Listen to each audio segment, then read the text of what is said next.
I'm sure people have told you the secrets of commanding respect, whether it's from your peers or the woman you desire. But little do most know, it's not only respect that you must command, it's also love. Love isn't a straightforward, if it happens, type thing. And I'm sure you already know that. I'm sure you've seen guys jump in and out of relationships, all who probably rate lower than you on the social hierarchy.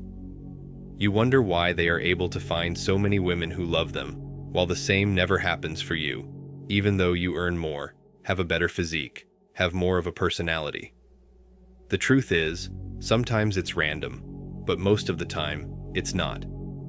The reason some men, despite their disadvantages, still are able to command love from any woman is because they have a good grasp of a few stoic psychological rules, and they uphold them when dealing with women. I want you to pick up a pen and paper and start writing. Note each rule I share, and then write a brief description of what you have been doing all along. If you don't possess enough willpower to do this trivial, minuscule exercise, I don't have any sympathy for you. For those of you who are ready, let's get into it. Number 1. Be independent in terms of your happiness. This one is for my young brothers out there. When you are in your teenage years, you will have many friends, maybe hundreds or even more. When you reach your 20s, they're going to decrease a bit, as a lot of you are going to go your separate ways. When you're in your 30s, you'll maybe retain 2 or 3 of those friendships, while most of your old pals will be in completely separate lanes. Reach 40s and above, it'll only be your family, and if you don't have a family, a dog or a cat. That's the bleak reality of the people around us, who we devote our entire youths trying to appease. All the social anxiety you have, all those of whose opinions you care so much of, they won't exist in your presence in a few years. I want you to keep that in mind, because this illusion of company you have, it won't be there forever. You'll live more than half of your life without any serious company. Therefore, it's best to get started as early on as possible and become independent for your happiness. Do things which you find fun, even if no one else does. The reason is this: when you don't depend on others for how you feel, you'll be able to live life with a lot more control. In terms of relationships, you'll never be at the mercy of your partner for how you feel. Number 2. Don't be caring all of the time. If you know anything about physics, you're aware of how waves move, or you can say, propagate. A sinusoidal wave has its ups and downs, known as the crests and troughs respectively. A longitudinal wave, on the other hand, has compressions and rarefactions. Now, I'm not here to give you a physics lesson by any means, nor are you here to receive one. But it's been observed that the universe has so many similarities across so many form factors. The planets you see revolve around a star. You see electrons revolve around a nucleus within atoms. So in one way or the other, it's similar principles at play. So as for energy to travel, it travels in waves. It's not linear. It doesn't simply keep treading forward and forward till it reaches where it wants to. That simply doesn't happen. It travels in waves. Similarly, when you're putting energy into a relationship and trying to drive it forward, you cannot do it linearly as well. You can't always be loving, caring, and affectionate all of the time. It simply wouldn't work. Try being one with nature, living your life in tune with the universe. Go about your day in waves. Go about your relationship in waves as well. Peak sometimes and be the best partner she could ever imagine, but also have those occasions where you're distant, moody, or simply minding your business.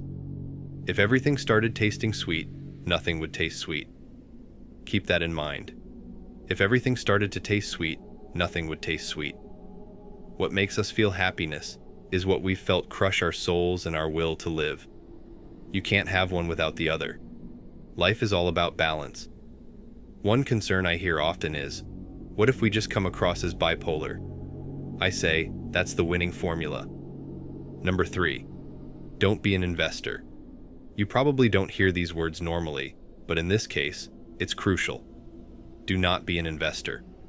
If I had to take a shot every time I see a man, quote unquote, investing in a relationship, I'd be dead meat.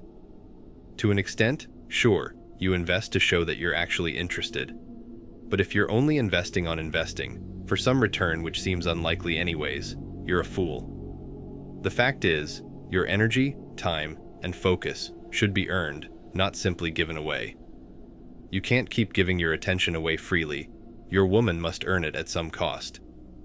If you start a relationship by only investing, you're setting a precedent for the time to come.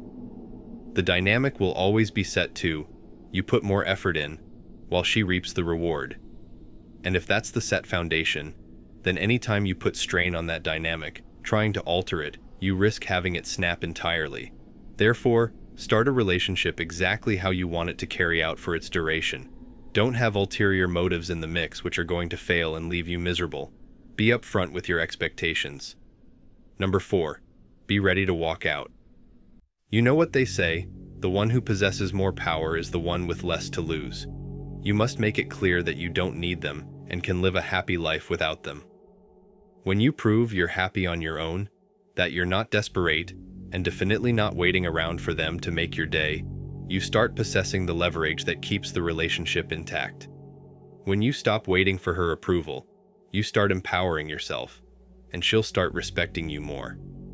I want you to embrace that self-assurance and watch how the dynamic truly changes. You'll become someone she looks up to, not down. Number 5. Don't be emotionally dependent. As a man, being emotionally self-sufficient makes you someone worth pursuing, someone she will admire and see as strong. Women are inherently nurturing in nature.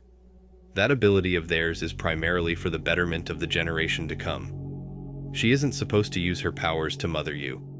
Your mother should have already fulfilled that role.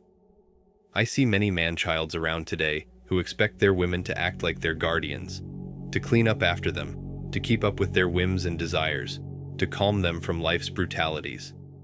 But frankly speaking, that is not her responsibility. As a man, you ought to be emotionally independent. You're supposed to be the concrete pillar of the house who guards his woman and children from the dangers outside. You're supposed to provide your woman the safety and comfort which she requires to nurture your kids and give them a good upbringing. Are you fulfilling that role? You can't do that if you yourself are in need of emotional assistance. Now I know, the going gets tough sometimes, and as a man, you have your moments of weakness too. In those moments, your family can heal you and energize you to go outside and deal with business again, but it shouldn't be happening every now and then. With that said, that'll be all for today. Thank you for tuning in. Make sure you support the channel down below by hitting like and subscribing for more content. See you in the next one. Stay blessed.